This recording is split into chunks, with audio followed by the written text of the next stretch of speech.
9 बलमा अर्धशतकको विश्व कीर्तिमान र एकै ओभरमा 6 छक्का। जब मैदानमा टाइगर गर्जन्छन् तब असम्भव पनि सम्भव हुन्छ। नेपाली क्रिकेटका एक यस्ता चम्किला नक्षत्र जसले आफ्नो ब्याटिङको जादुले विश्व क्रिकेटमै तहल्का मच्चाएका छन्। उनी हुन् नेपाली राष्ट्रिय टोलीका भरपर्दा अलराउन्डर दिपेन्द्र सिंह ऐरी।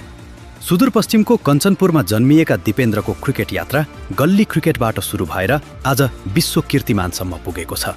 सन् 2017 को अन्डर 19 एसिया कपमा भारत जस्तो बलियो टोलीलाई हराउँदा दिपेन्द्रले खेलेको 88 रन्सको कप्तानी पारी नेपाली क्रिकेट इतिहासमै एउटा कोसेढुङ्गा साबित भयो। त्यहीबाट उदाएको टाइगर ऐरी आज सिनियर टोलीको मेरुदण्ड बनिसकेका छन्।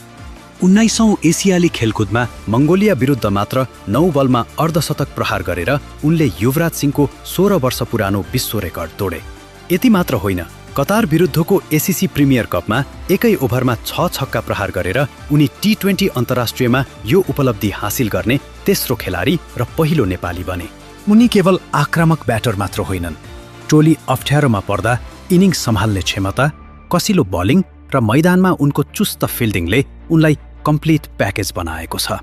एक दिवसीय होस् वा T20, दिपेन्द्रले ब्याट र बल दुवैबाट नेपाललाई थुप्रै ऐतिहासिक जितहरू दिलाएका छन्। शान्त, विनम्र स्वभावका ऐरी मैदान बाहिर निकै सरल देखिन्छन्, तर मैदानभित्र भने उनी पूर्ण रूपमा आक्रामक एथलेट।